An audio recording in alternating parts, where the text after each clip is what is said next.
Bienvenue sur le podcast des Divine Empowered, le podcast dédié aux femmes qui ont fait ce choix, oui, de créer et de vivre la vie et le business de leurs rêves sans aucune limite, tout en ayant un impact juste extraordinaire dans le monde.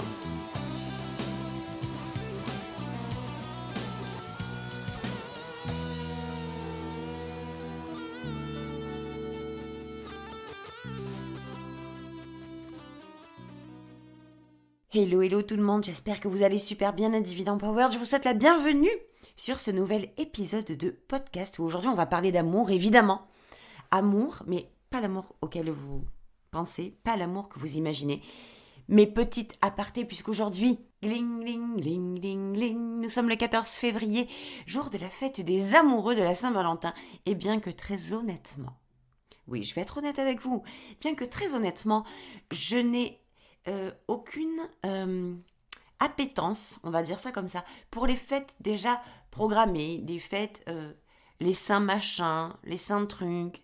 C'est vraiment pas mon kiff, parce que dans ma vision, eh bien une fête, c'est pas un jour dans l'année, une fête ça doit être toute une vie, chaque jour de l'année, y compris la Saint-Valentin. On ne se dit pas plus qu'on s'aime le 14 février que les autres jours, on ne s'aime pas plus ce jour-là que les autres jours. C'est bien de marquer le coup, mais moi, j'aime bien que le coup il soit marqué tous les jours. Donc voilà pourquoi je ne suis pas du tout fan de la Saint-Valentin comme des autres fêtes qui sont déjà prédictibles, programmées, sans surprise. Pour moi, l'amour, il se fête tous les jours et c'est vachement romantique ce que je dis là. Et les filles, l'amour se fait tous les jours. Mais c'est vrai en plus. Je ne sais pas comment vous voyez les choses, vous. Mais voilà. Donc, bien que mon chéri m'ait offert aujourd'hui un superbe bouquet de fleurs que je posterai en story, je le regarde, il est à côté de moi, de roses. Magnifique. Eh bien, voilà, je vous envoie tout mon amour. Je vous souhaite tout l'amour du monde avec vos compagnons, vos chéris, vos conjoints, vos amoureux. Et je vous souhaite surtout que la Saint-Valentin soit du quotidien, de l'amour en barre du matin au soir. Voilà. Et en plus, je fais des rimes, donc c'est parfait. Sortie de cette aparté-là, eh bien oui, j'avais aujourd'hui envie d'en profiter pour parler d'amour. Mais d'un amour, de l'amour qui va... Comment vous dire ? De l'amour qui va faire une transition, une transformation dans votre vie, dans votre business. Moi, je suis passée de quelqu'un, je vais vous donner mon expérience personnelle, d'extrêmement timide et qui avait beaucoup de mal à s'aimer, à s'apprécier, pour plein de raisons. Et notamment, je vais vous donner une anecdote, c'est du vécu. Jusqu'à quel point on peut finir par ne plus s'apprécier, par ne pas s'aimer, par même se détester, juste pour un mot. J'étais très jeune, je devais avoir une dizaine d'années, je me rappelle plus exactement, mais j'étais, on va dire une dizaine d'années, j'étais avec ma mère, même peut-être plus jeune. Je pense que je devais avoir entre 7 et 8 ans. 7 et 8 ans, parce que sinon ça aurait été différent. Allez, on va dire 7 ans. J'avais donc environ 7 ans, et puis il y avait, là où j'habitais, pas très loin, une boutique, un magasin de vêtements.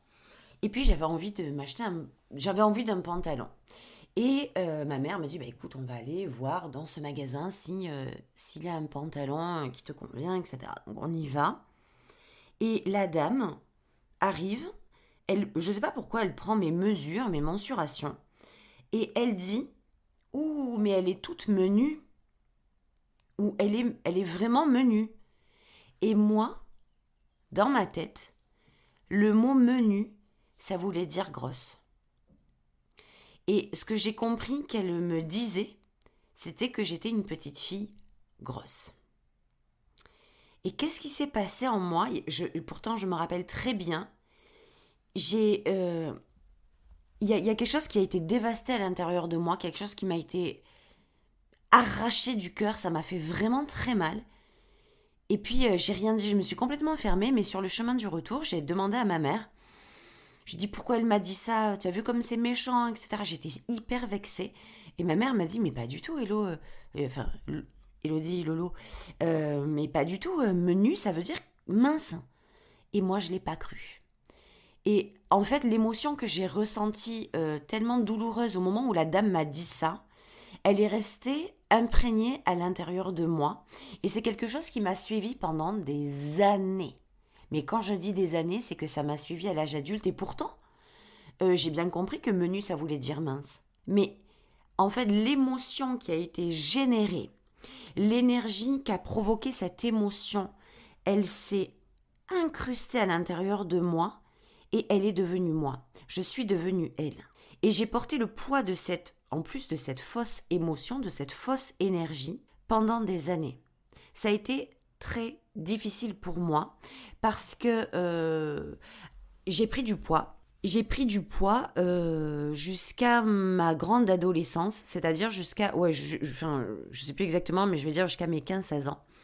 Jusqu'au jour où ma mère m'a vue en sortant de la douche dans la salle de bain et m'a dit, très cash, Hello, tu es en train de devenir obèse, maintenant tu vas arrêter ça.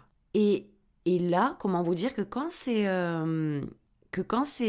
déjà quelque chose qui est imprégné à l'intérieur et que ma mère voyait que c'était, je pense, autodestructeur, ou en fait j'essayais de me donner raison, à dire ah oui, elle m'a dit que j'étais grosse, et ben voilà, maintenant je vais lui donner raison, et elle aura des raisons de le dire. C'est complètement absurde quand on l'écoute comme ça. Mais je pense que celles d'entre vous qui ont peut-être des anciens complexes ou qui sentent qu'elles ne s'aiment pas ou qui ont du mal à, par exemple, ça c'est très significatif avec mes clientes, par exemple, on va chercher là-dedans en privé quand on voit qu'il y a des difficultés pour se rendre visible, pour être vu à l'écran, pour être vu en vidéo, pour passer en Facebook Live. Quand il y a cette notion de se rendre visible, de montrer, d'exposer son image, c'est vraiment à ce moment-là que quand c'est compliqué, c'est important et c'est très intéressant d'aller se pencher vers cette question-là. Donc, si jamais c'est votre cas aujourd'hui, si jamais c'est compliqué pour vous de vous rendre à l'image, et que même dans votre fort intérieur, vous dites « mais non, pas du tout, moi j'ai pas de problème d'image, c'est pas comme ça ». Moi, je vous dis qu'au lieu de rester sur ce non pas du tout, c'est important de se poser et d'aller voir peut-être qu'il y a très longtemps, vous avez été marqué par quelque chose qui a été douloureux pour vous et qui vous a freiné dans votre façon de vous montrer aux gens, dans votre façon de vous exposer aux gens. Moi en plus, j'étais quelqu'un d'excessivement timide, mais j'étais tellement timide que j'en arrivais à être maladroite. Je me souviens d'anecdotes où, par exemple, on était très nombreux à table puisque chez ma grand-mère, on mangeait avec les cousins, les cousines, les tatis, les tontons. On était toujours 30 à manger à midi. Bref, par exemple, si on me demandait de passer le pain, j'avais tellement peur de faire une bêtise en passant le pain que avant que je fasse le geste de prendre la baguette de pain et de la donner à celle qui me l'avait demandé, tout était calculé dans ma tête. Attention, il y a des verres, je vais pas faire tomber ça. Et ça ratait pas. Je sais pas comment je me démerdais, comment je me débrouillais. Mais il fallait que je me débrouille de faire tomber quelque chose. Soit c'était la bouteille. J'étais tellement focus à ne pas faire d'erreur, à être parfaite, à être celle qu'on n'engueulerait pas, à être celle qui faisait pas de bêtises, qu'au contraire, ça donnait tout l'effet inverse. Et aujourd'hui, je peux vous dire que la notion d'amour de soi, quand on ne percute pas là-dessus, elle se transpose dans le business avec un frein, mais je vous dis même pas comment. Et c'est hyper compliqué ensuite d'aller d'essayer comment vous dire, d'essayer de développer un business, d'essayer de faire un business. Moi, mes mots dans le business, c'est un business audacieux, un business magnétique et un business prospère. Audacieux, magnétique et prospère. Audacieux parce que je suis passée de celle qui était super timide à celle qui, non seulement, alors celle qui n'osait pas, qui ne s'aimait pas, qui n'était fière de rien. Mais ça, mon Dieu, mais ça m'a duré pendant des années. Et je suis passée de cette nana-là à la nana qui non seulement ose, a une audace, mais qu'on pourrait presque appeler du culot, pour celles qui sont choquées et déclenchées par mon audace, et c'est ok, ça va très bien, à de l'audace, et en plus j'en suis fière, j'en suis heureuse, ça me fait kiffer, c'est fun, c'est ce qui rend mon business magnétique et c'est ce qui rend mon business prospère. Donc ça serait trop dommage que vous vous priviez de cette partie-là, et que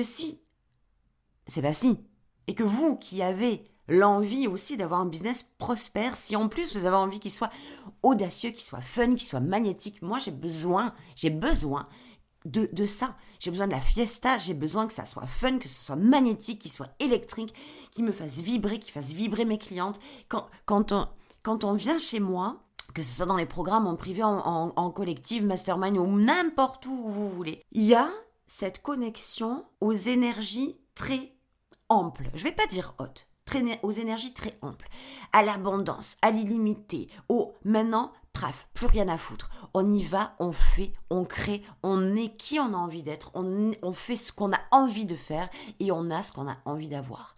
On se moque, on ne se soucie plus, on ne se pose plus de questions à savoir si ça va faire plaisir à Pierre, Paul ou Jacques. Ça, bref, plus rien à foutre. On reprend cette notion de plaisir parce que cette notion de plaisir et d'amour, quand on les a perdus, c'est qu'on les a donnés en face. On les a donnés à Pierre, à Paul ou à Jacques. Et on fait en sorte toujours que Pierre, Paul, Jacques aiment. Pierre, Paul, Jacques soient heureux. Pierre, Paul, Jacques aient du plaisir. Même si nous, on ne s'aime pas, on attend que ce soit l'autre. Même si nous, on n'a pas de plaisir dans notre business, le principal c'est que l'autre en ait. Mais c'est pas ça la vie. Et un business prospère, c'est pas ça. Un business audacieux, magnétique et prospère, c'est un business qui a été créé par une femme qui a fait le choix conscient, qui a pris la décision consciente de mettre de l'audace, du magnétisme, de l'attraction, qui met même un parc d'attractions, je vais vous dire encore mieux, et de la prospérité dans son business. Quand c'est ça qu'on veut, quand on veut business audacieux, magnétique et prospère, si c'est pas des notions qu'on infuse, qu'on incarne, qu'on assume, qu'on affirme, qu'on déclare, qu'on revendique, non, c'est pas le business qui va le faire tout seul. Le business, c'est qu'une extension de qui on est. Et moi, j'ai toujours cette notion, toujours dans ma tête. Et je veux vous le partager pour que ce soit quelque chose qui vous embarque aussi et qui puisse certainement vous appeler. Cette notion de fête, de paillettes, de scène. Je monte sur scène, je monte sur ma scène. Je vous l'ai dit dans un autre épisode. Je monte sur la scène de mon business. Je monte sur ma scène à moi. Parce que je suis la seule qui peut faire ça. Je suis la pionnière là-dedans. Je suis la seule qui partage ce message particulier. Je suis la pionnière de ma mission. Je suis celle qui revendique mon message. Je suis la seule qui fait ça. Je suis la seule apte à faire ça. Et même s'il y a 40 millions de personnes qui font ça, vous êtes les seuls à le dire de cette façon-là, à le faire incarner de cette façon-là, à l'incarner vous-même de cette façon-là, à l'assumer de cette façon-là, à l'affirmer de cette façon-là. Et c'est ça qui devient super beau dans le business. Et c'est comme ça qu'on développe un business. Quand on est connecté, quand on est connecté à l'authenticité de qui on est à travers le message et la mission que l'on s'est donnée. Parce qu'on attend souvent que ce soit l'extérieur. Toujours, qui nous valide, qui nous dit c'est ok, tu peux y aller, qui dit c'est bon, allez, on t'a choisi, mais qui? Mais personne va te choisir en fait, personne va t'élire et personne va te signer un deal en te disant c'est bon, tu peux y aller. C'est pas un casting qu'on fait, on fait un auto-casting. Je me déclare faire, dire, partager ça. Aujourd'hui, ma déclaration, moi, mon auto-proclamation, c'est d'être celle qui, mais avec le plus d'amour, le plus d'ouverture d'esprit, le plus d'énergie positive possible.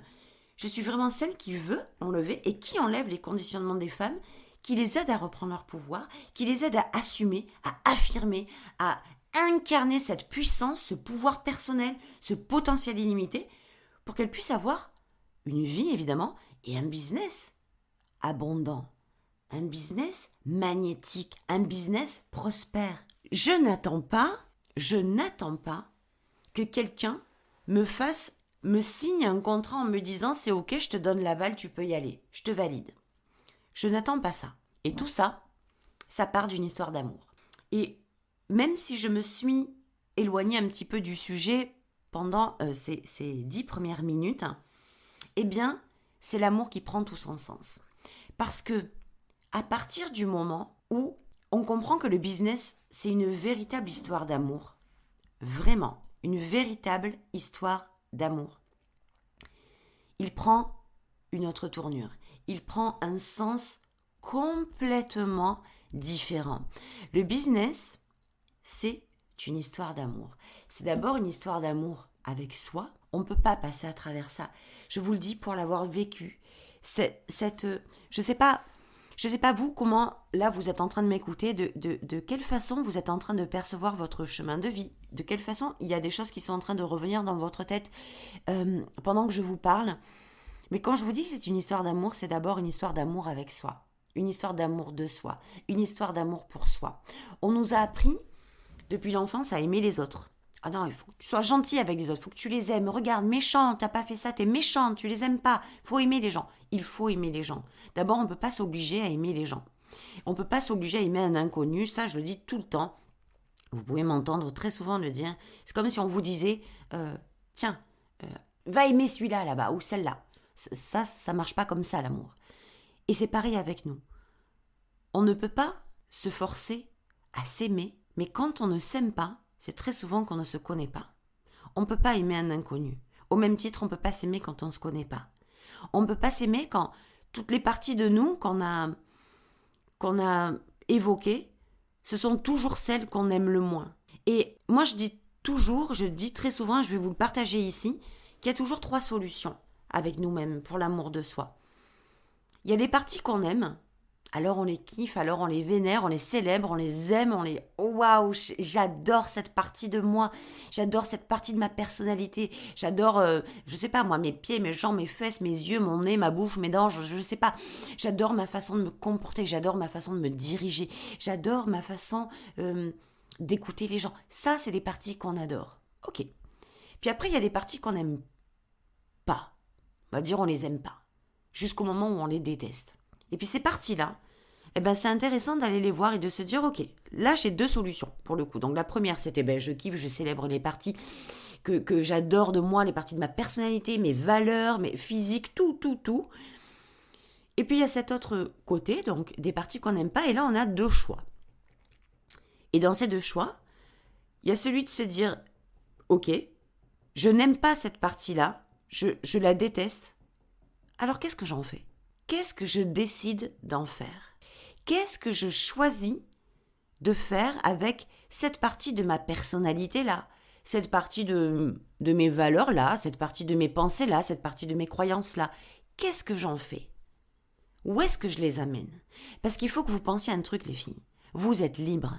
Vous êtes libre de vos pensées, vous êtes libre de transformer vos pensées, vous êtes libre de transformer vos croyances, vous êtes libre de changer votre perception de l'argent, de la vie, de l'amour, du business. Vous êtes libre de tout. La porte est ouverte. Donc, qu'est-ce qu'on en fait de ces parties-là ? Et moi, c'est toujours ce que j'ai fait, donc je vais vous le partager.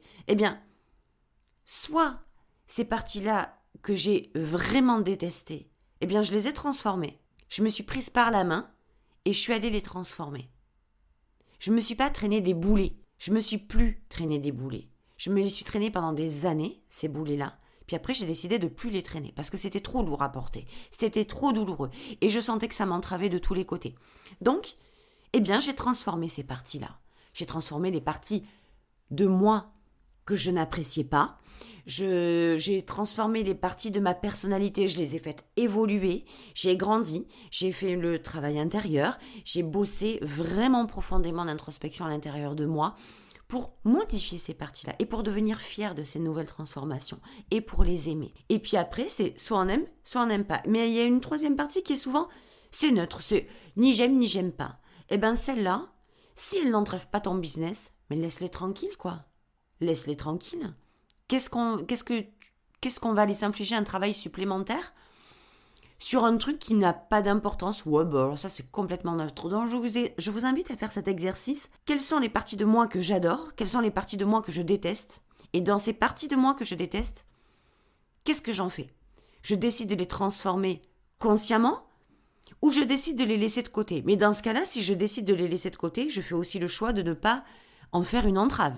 Je les mets de côté. Elles ne m'intéressent pas. Elles n'empiètent pas sur mon business. Ça, c'est l'histoire d'amour de soi. Puis après, il y a l'histoire d'amour de sa mission. Et là, je vais vous dire un truc. C'est comment j'aime mon business. De quelle façon j'aime mon message. Qu'est-ce que c'est qui me porte ce truc-là jusqu'où je l'aime au point que à quel moment il y a quelque chose qui serait possible ou qui pourrait le faire vaciller, qui pourrait le faire s'effondrer. Moi, je vous dis, j'aime tellement ce que je fais, j'aime tellement mon business que rien ni personne ne pourrait le faire vaciller.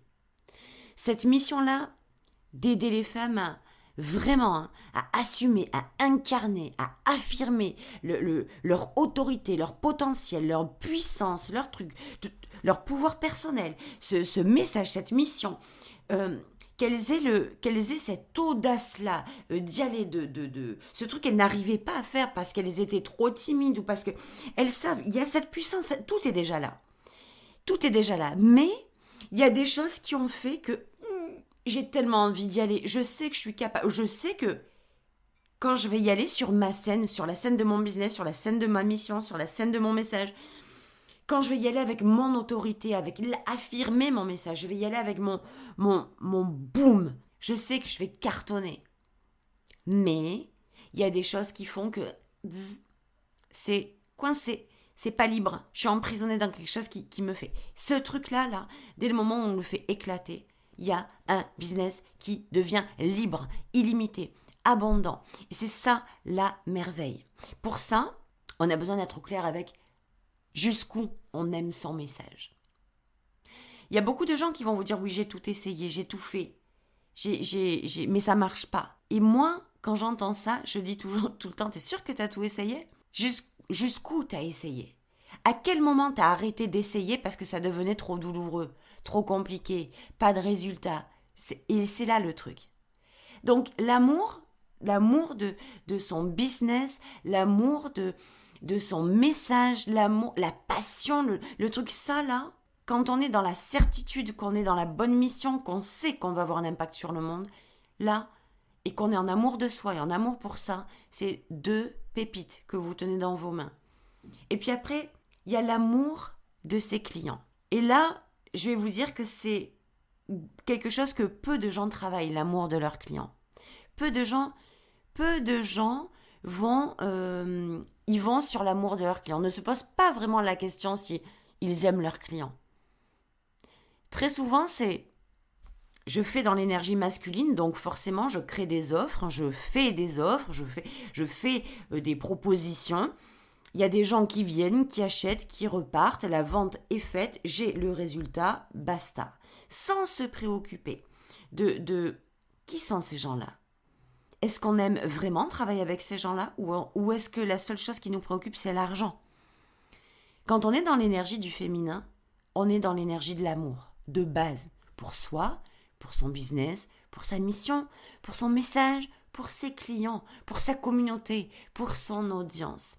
Là, pendant que je vous parle, j'espère vraiment de tout mon cœur que vous le ressentez, je suis traversée par une vague d'amour et je vous le dis, c'est en plein live, pendant que je vous partage ça, qui fait monter une chaleur en moi comme rarement j'ai eu chaud, moi qui suis frileuse comme pas possible. C'est dingue à quel point il y a quelque chose qui est en train de se produire à l'intérieur de moi et j'espère de tout mon cœur que vous le ressentez au moment où je vous le dis. C'est dingue ce qui est en train de se passer. L'amour de ses clients, l'amour des personnes avec lesquelles on partage. Imaginez-vous que vous parliez à des gens avec lesquels, ou je sais pas comment on dit, pour qui vous n'avez aucun intérêt. Partagez un truc avec des gens que vous n'avez jamais vus, par exemple, je sais pas, vous êtes dans une soirée, il y a des gens que vous n'avez jamais vus, on vous fout à table avec des gens que vous connaissez pas. Ok, vous partagez donc les trucs vraiment hyper superficiels. Ouais, alors qu'est-ce que tu fais dans la vie ? T'as quel âge ? T'as des enfants ? T'es marié ? Oh, nous aussi on est partis en vacances là-bas, chouette, machin. Hyper superficiel. C'est la première connexion. Et très souvent, on attend le point commun. Ah, toi aussi t'es parti là-bas ? Voilà. Il n'y a pas d'amour là-dedans. Il y a juste la tentative de créer des points communs qui créent une relation, qui créent un début de relation et un début de connexion. Il n'y a pas d'amour. Maintenant, quand vous parlez avec des gens que vous aimez, des gens proches, vraiment des amis proches, votre amoureux, vos enfants, regardez la qualité. Connectez-vous à l'énergie qui est diffusée, qui est partagée, qui circule, qui est spread, qui est diffusée, bref, j'ai plus le mot en français, c'est pas grave, qui est propagée, pardon, qui est propagée. ressentez l'énergie qui est propagée comme elle est différente de celle avec laquelle vous parleriez avec un inconnu ou des gens que vous n'avez quasiment jamais vus. Quand on échange comme ça, quand on est dans cette énergie d'amour pour ses clients, pour son audience, pour sa communauté, et qu'on est donc dans l'énergie du féminin, on bascule dans un autre monde. Et je vous invite vraiment à être sensibilisés, à vous sensibiliser, les filles, sur cette notion d'amour de vos clients. Très souvent, on me dit, soit qu'on ne s'est jamais posé la question, soit qu'on n'a jamais ressenti cette sensation, ce ressenti, cette énergie, cette émotion d'amour-là, on ne l'a jamais ressenti. Mais si on ne l'a jamais ressenti, c'est qu'on n'y a jamais veillé ou qu'elle n'a jamais été créée. Et c'est hyper important de créer ça. Puis après, il y a l'amour. C'est dingue ce que je vais vous dire. Mais pour ces offres, vous voulez un business prospère. Est-ce que vous aimez vos offres? Est-ce que vous les kiffez? Est-ce que vous aimez ce que vous proposez? Moi, ça m'était arrivé plein de fois. Je suis générateur, manifesteur en human design. Ça m'est arrivé plein de fois dans la spontanéité, dans la seconde. Et je pense que ça résonnera soit parce que vous êtes MG aussi, soit parce que vous ne connaissez pas votre human design, mais que vous allez vous reconnaître dedans. Il y a un truc qui me vient, une idée qui me monte et qui me met en joie. Mais quand je dis qui me met en joie, je me dis, oh là là, mais c'est fantastique, je lance. Et puis, mais l'émotion est vraiment très haute. Je suis en amour pour ce que je suis en train de vivre, vraiment. Mais j'attends une demi-heure, une heure, un après-midi, le lendemain, le soufflet est retombé. Le truc est passé, ça s'est désactivé, c'est comme ça. L'amour qui était là dans la minute est tombé dans la journée. Et parfois dans la demi-heure qui a suivi, ça va très vite. C'est comme une espèce d'ascenseur émotionnel et je pense que beaucoup parmi vous se reconnaîtront. Donc, ça c'est ce qu'on croit être l'amour pour ces offres et c'est une erreur parce que moi, je l'ai avant de travailler sur mon human design, je pensais que c'était ça et chaque fois j'étais ultra déçue. Ça me faisait perdre toute ma crédibilité et même ma confiance en moi. Parce que je lançais des trucs, après je me disais, mais attends, mais jusqu'à quand tu vas... Comment ça se fait que tu es aussi versatile? Tu sais, t'aimes un truc et puis d'un coup tu l'aimes plus. À la fin c'est lourd quoi, à la fin c'est pénible. Et puis je me suis rendu compte qu'en fait, on va pas parler du human design aujourd'hui, et puis de toute façon je suis pas assez calée là-dedans. Pour vous en parler, il y a des expertes pour ça, des experts en human design pour ça, je vous invite à vous rapprocher d'eux. Puis je me suis dit, c'est plus possible. Qu'est-ce que c'est qui te rend vraiment en amour pour tes offres? Et même là, je vais vous dire, il y a des choses qui sont en train de se changer, mais comme jamais. Autorisez-vous à changer quand vous n'êtes pas en amour pour ce que vous proposez. Être en amour pour vos offres, c'est être capable de vous l'acheter vous-même. C'est être fier de ce que vous proposez. Tellement le truc, vous savez, qui va transformer la vie de vos clients.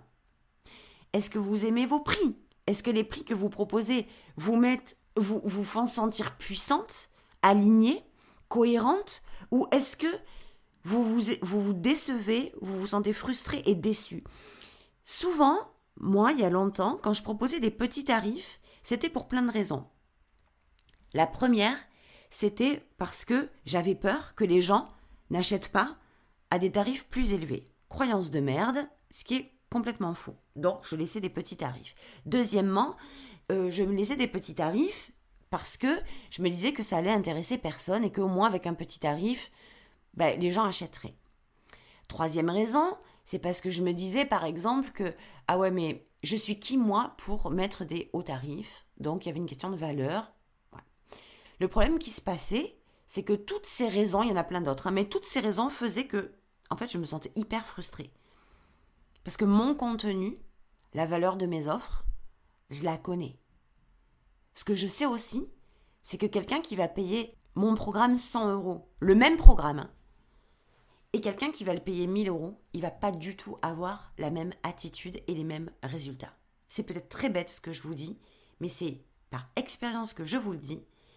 Pour d'autres raisons, mais on va pas évoquer ça maintenant, mais quand on est pas en amour. C'est-à-dire que quand nos prix nous mettent en porte-à-faux, quand on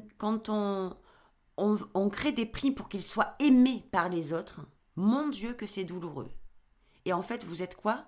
Dégoûté de vos offres. Vous n'avez même pas envie de les vendre parce que vous savez que quand vous allez les vendre à 100 euros, ou à 50 euros, ou à 40 euros, ou à 300 euros, alors que ça, vous savez au fond de vous que ça en vaut 5000, eh ben vous êtes déçu de vous-même.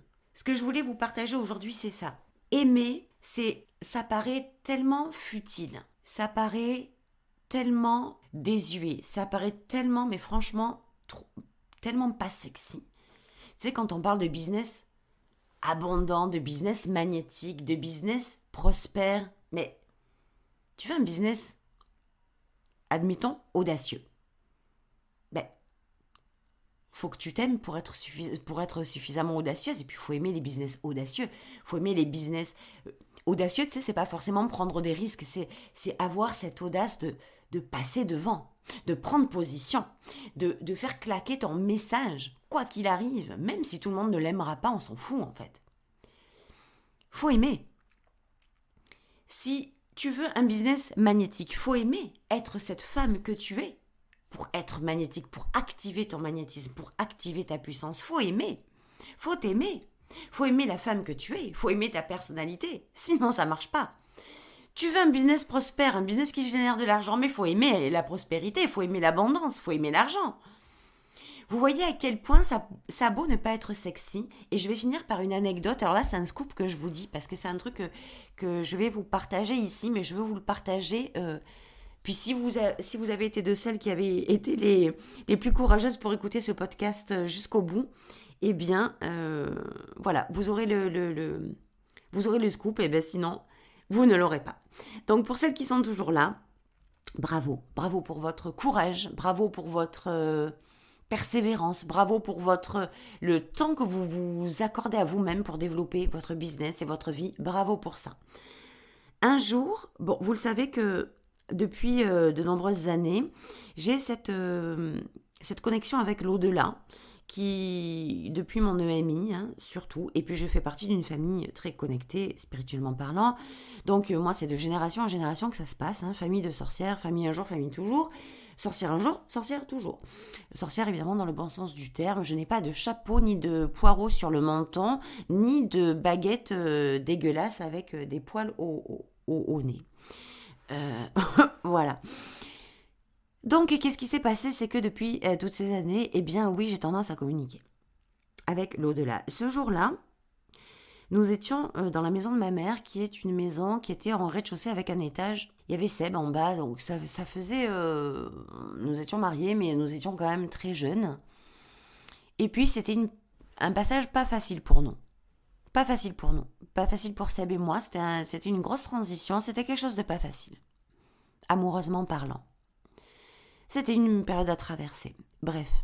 Et puis, il était en bas, au rez-de-chaussée. Puis je dis à ma mère, il faut qu'on monte, il faut qu'on aille faire une connexion là-haut. Enfin, là-haut, au premier étage. Il faut qu'on aille se connecter. Je sens, je sais pas pourquoi, je sens que quelqu'un a envie de me parler. Et puis, donc, ma mère me dit discretos, ok, on y va. Donc, Seb reste devant la télé, en bas, au rez-de-chaussée. On lui dit, je monte avec ma mère faire un truc. Et puis, lui, il sait pas ce qu'on fait. Je lui dis rien, je lui parle de rien. Puis, on monte. On se connecte. Donc, je prends un papier, un stylo. Donc, moi, je fais de l'écriture automatique. C'est-à-dire, je prends un papier, un stylo. Je me laisse traverser uniquement par l'énergie. Bon, on ne le fait pas n'importe comment, mais je vais passer cette explication-là. Bref, je me connecte. Et je tombe sur donc ma grand-mère qui est décédée, Jeanne. Je savais qu'elle avait envie de me parler et elle commence à me parler de notre couple avec Seb en nous disant, en nous faisant un petit peu une leçon de morale spirituelle. Attention, j'insiste bien là-dessus. En m'expliquant des choses juste dingues qui ont été très révélatrices ensuite pour moi. Bref. Et donc, il y a un échange qui se fait, c'est très fort, c'est très puissant. Et elle m'écrit des trucs, mais vraiment qui me font trembler de l'intérieur. Je sens une connexion hyper puissante. Donc, je sors de cette séance lessivée pour dire la vérité.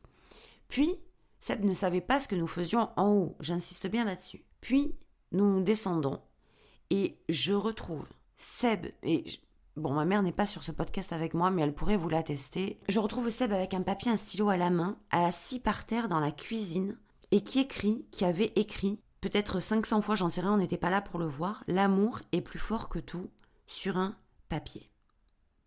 Une feuille blanche, format A4. Il était assis par terre et il devait écrire cette phrase depuis 5 ou 10 bonnes minutes parce qu'elle était limite sur le point de traverser la feuille tellement ça avait été écrit, réécrit. L'amour est plus fort que tout. Ça a été, je vous le cache pas, un choc pour ma mère autant que pour moi. Pour Seb qui était, comment vous dire, qui était pas avec nous, qui était complètement perché. Lui, il est pas du tout là-dedans, ok ? Et donc je lui ai enlevé le papier et le stylo, je l'ai laissé reprendre ses esprits. Ça a été vraiment extrêmement, je sais pas les mots, extrêmement spécial comme moment. Et je pense que vous qui êtes en train de m'écouter, je pense que pour vous aussi, je pense que vous ressentez vraiment je suis en train de partager cette même émotion parce qu'elle est dans mon plexus solaire, ça tourbillonne de tous les côtés, donc je pense que vous le recevez aussi, et tant mieux si c'est le cas. Et c'est une période qui a littéralement transformé ma vie. L'amour est plus fort que tout. Je devais avoir une vingtaine d'années, non, peut-être plus. Non, je devais avoir j'ai aucune idée de l'âge que j'avais, entre 21 et 25 ans, j'ai aucune idée, je mentirais, je sais pas. Je sais pas l'âge que j'avais, j'ai aucun souvenir de ça. C'est très humain, ce genre de souvenir-là. Le côté émotionnel, spirituel, énergétique est tellement venu balayer tout l'aspect humain, limitant, l'aspect de la matière, que honnêtement, c'est un moment qui est resté marqué dans l'énergétique, mais pas du tout dans l'humain, ok ? Donc, il a bouleversé ma vie. Bouleversé ma vie parce que j'ai compris, j'ai senti, j'ai expérimenté par 2 fois ce que c'était l'amour et que l'amour est plus fort que tout. Une fois dans mon EMI, où là, j'ai connecté à l'amour inconditionnel, l'amour divin, et je peux vous dire que je ne peux vous répondre que « Oh my God ». Je ne peux dire que ça. Et la deuxième fois, sur ce moment-là, ce deuxième moment, je ne l'ai jamais raconté à personne. Ni sur les réseaux, ni en live, ni en Facebook Live, ni sur Insta, ni en story. Je ne l'ai jamais raconté à personne. C'est un moment qui a littéralement bouleversé ma vie. Littéralement. Parce que j'ai compris 2 fois dans ma vie ce que c'était que de se connecter à l'amour, et à partir du moment où on se connecte à l'amour, de quelle façon on peut transformer sa vie, de quelle façon on peut transformer ses choix, ses décisions, ses désirs, l'image que l'on se porte, l'honneur et le respect, nos valeurs, notre business, nos relations. J'ai même les larmes qui montent en vous, j'ai l'émotion qui monte en vous disant ça, tellement c'est fort. J'espère de tout mon cœur que cet épisode de podcast, toujours atypique, comme vous pouvez le constater, c'est jamais préparé, et pour cause. Je ne sais pas si j'avais préparé cet épisode, si j'aurais pu vous partager ça, mais c'était peut-être le moment, je ne sais pas. Mais c'était vraiment ce que je voulais vous partager. On a toujours tendance à aller chercher les résultats, l'efficacité, l'immédiateté, la rapidité. Vite, la matière, le concret, les résultats. On est obsédé par ça. On a oublié que ce qui donnait les résultats, c'était tout ce qu'on ne voyait pas.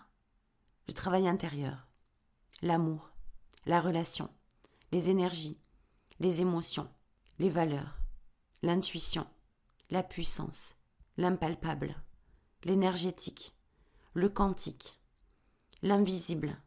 C'est tout ça qui donne des résultats. Si vous nextez cette partie-là et que vous ne cherchez qu'à avoir des résultats et à chercher comment avoir des résultats, les filles, ça va être difficile. Ça va être douloureux. Et le problème, c'est que c'est comme ça qu'on nous a appris à réussir. Avec la douleur, la difficulté, la peur, la contrainte, la lutte, le combat. Donc on croit que c'est comme ça qu'on doit faire. Aujourd'hui, je voulais juste vous dire que c'est loin d'être de cette façon que moi je travaille, mais que c'est plutôt tout l'inverse. avec pour base l'amour, qui est plus fort que tout, le fun, le plaisir, l'audace, avoir un business magnétique et la prospérité et l'abondance. Voilà ce que je voulais vous partager sur cet épisode. J'étais très heureuse de vous le partager encore aujourd'hui. Je vous souhaite une très très belle semaine et puis je vous dis à lundi prochain pour un nouvel épisode. Je vous embrasse, n'hésitez pas à partager ce podcast, cet épisode. N'hésitez pas à le partager si vous pensez qu'il peut faire du bien à quelqu'un, qui peut aider une autre femme ou plusieurs femmes à créer elle aussi la vie de ses rêves, à développer son business, à développer quelque chose de beau en tout cas pour elle. Je vous embrasse et je vous dis à la semaine prochaine. Ciao, ciao.